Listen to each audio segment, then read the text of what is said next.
This is one of those rare occasions where if I could start a video with like celebrating music and stuff like that and not worry about copyrights, I'd be doing it. But of course, copyrights mean nope. And for two reasons. One, players are on the ice today. We're officially into training camp. Good. Now, I've been looking at what's going on and everything, and I'm saying, you know what? I don't want to all the positive test stuff that's coming out, I'm not even gonna care right now. We're not in a bubble. I'm not concerned. Nobody's officially ruled out of a lineup yet. And today showed just how everybody gets all worked up, and it may very well be for nothing in the end. So, if you're a Montreal fan or a Minnesota fan, you have reason to be excited and frustrated at the same time. Romanov is a member of the Montreal Canadiens. Kaprizov is a member of the Minnesota Wild. Neither player is eligible to play in the playoffs, but both players will burn off a year of their entry-level contract by being signed and on the taxi squad this year. So they're both going to be over, skating around with their new teammates, getting to know North America and the teams and all that. You know what? It's not a bad situation for either player. Where, yeah, they're not going to be able to play, but they'll be able to practice with these guys. They'll be able to be around the team, and coaches can start working with them.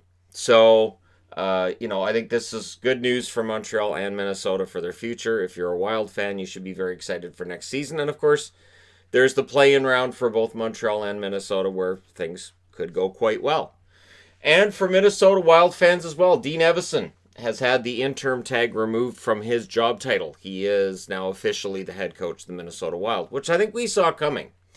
The record under Evason was pretty darn solid, and it seems like the team took to that change behind the bench. So good news all around if you're a Minnesota Wild fan.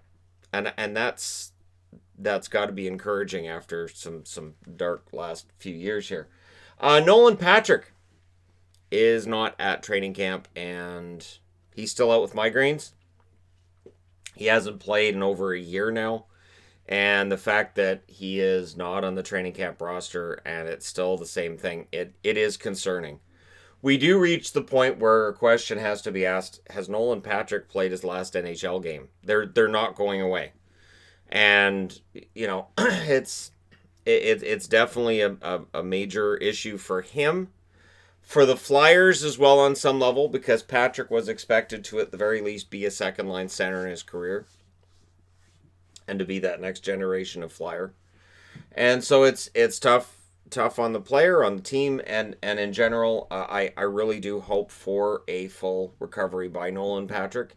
But the longer this goes on with him still not being able to even practice with the team, the more concerning that gets. So here's to hoping that he does have a full recovery and we see him on the ice to start next season, since he won't be playing this year.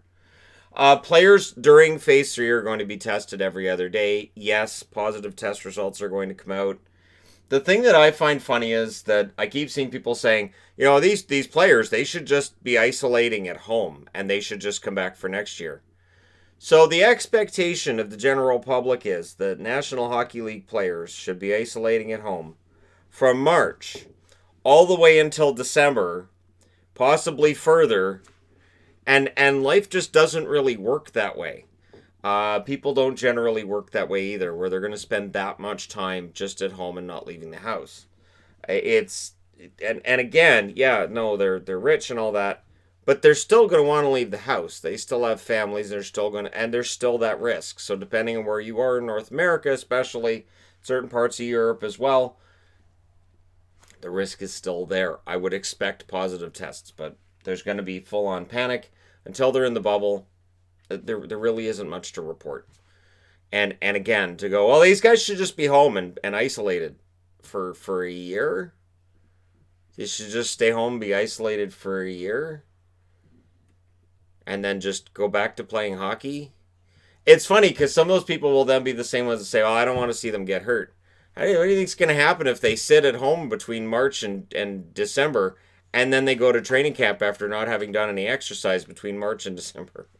Like, what's going to happen? They're going to get hurt.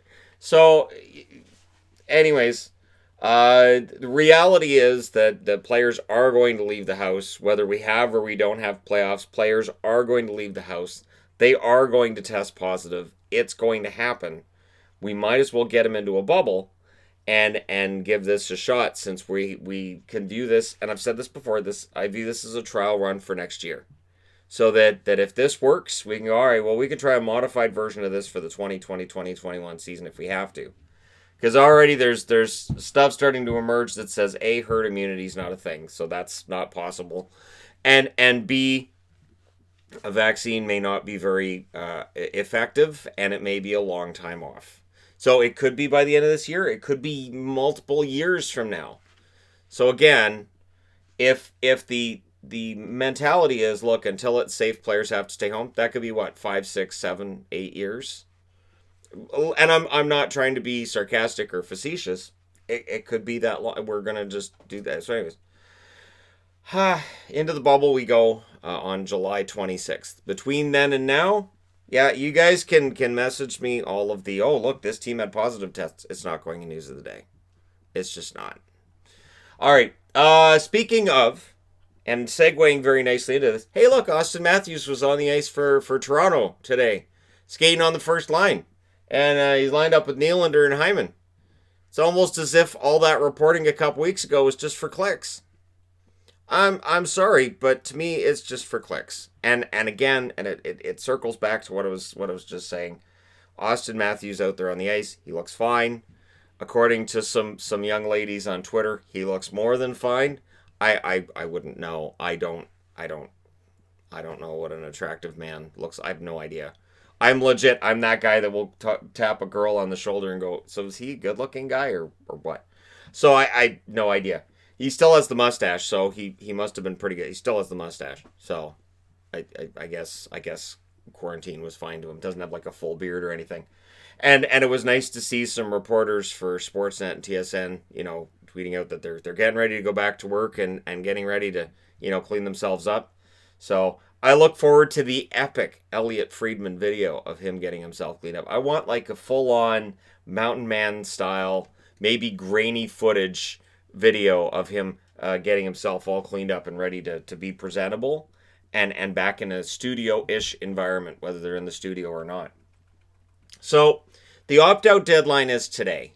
Now, the interesting thing is a lot of teams are already releasing their training camp rosters, and I saw some confusion about that as well, where people are like, well, if the opt-out is still, Monday, why are they already releasing their training camp rosters? Because teams have everybody's phone number. The idea that, well, how do teams know who's going to play? Because they have everybody's phone number. If I can have a group chat on Facebook about setting up a street hockey game, then people can have a group chat about coming back to play in the National Hockey League. I don't know what the confusion's about here. So yeah, teams don't want this to be hanging out there until later on today. A lot of teams already have their training camp rosters all set up. Notables, Pasternak was not on the ice for Boston in their practice. Corey Crawford was not on the ice in practice for Chicago Blackhawks. This is where things are going to be, alarmist all over Twitter as well, where as soon as a player's not on the ice, everybody's going to assume he's not coming. So I have no assumption that either player isn't going to show up, just that it's the first day of training camp. I don't remember us getting all jacked up first day of training camp most years, like, this guy's not on the ice yet, I guess he's not coming. Weird. It is bizarre, but again, it's 2020, so that's how this year works. So yeah, I have to say it's nice to think that we are now 19 days away from important hockey games being played. I understand there are still people saying nobody's going to want to watch this tournament. Nobody's going to care. The numbers on this channel would tell you you're wrong. Now, normally around the Stanley Cup Finals and the Stanley Cup being awarded, I would see about 250,000 views in a 2-day period. It's about that, which is excellent. Normally during the playoffs, I'll see around 150,000 views over a 2-day period, and it ramps up as the playoffs get more important. Right now, this channel's been legitimately seeing around 170 to 180,000 views over any 2-day period when anything is announced by the National Hockey League. There is a very, very strong desire to see what happens here. And it may very well be people coming in as well, waiting for a train wreck. It may be people that are excited about having a Stanley Cup playoffs, but the interest is there. And as soon as they announced they were coming back, I started seeing all of the NHL shop commercials again. I started seeing the Skip the Dishes commercials again that I hadn't seen in a long time, where it was hockey themed and hockey related.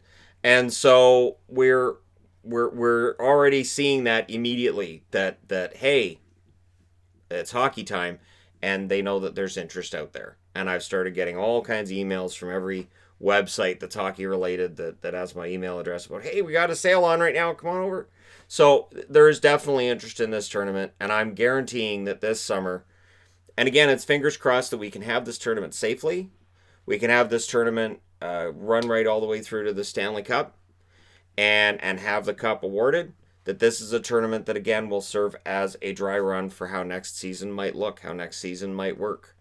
And reports that the NHL is getting, information from fans and stuff with fans and crowd noise with fans and having something they can put together. Like just people asking me, how's the goal horns going to work? Simple. Your team scores, you get your goal horn. The other team scores, they get their goal horn. I am sure that the NHL has all of this figured out. This is a multi-billion-dollar industry. I'm pretty sure they can figure out goal horns, just like I'm pretty sure hockey teams have the phone numbers for the players on their team. It's not like a GM's going to go, man, I wish there was some way to contact these guys. Phone? Who uses a phone? Phone numbers? Email addresses? What are you people, troglodytes? I'm just going to wait and see if he shows up today. No, they have a good idea of who is and who isn't going to show up. And I don't think there's going to be very many players that would wait until the very last minute to build tension and then drop out. So, yeah. And then I can start doing previews for the play-in rounds tomorrow. So, yeah, that's where that is. And hopefully you guys will be right here for those as well. So, let me know your thoughts in the comment section below as always. And yes, Austin Matthews is on the ice. Everything's fine. Don't forget to hit like and subscribe if you're browsing your way through. You just happened upon this video. Thank you guys so much for watching, for all your support. I'll talk to you again soon.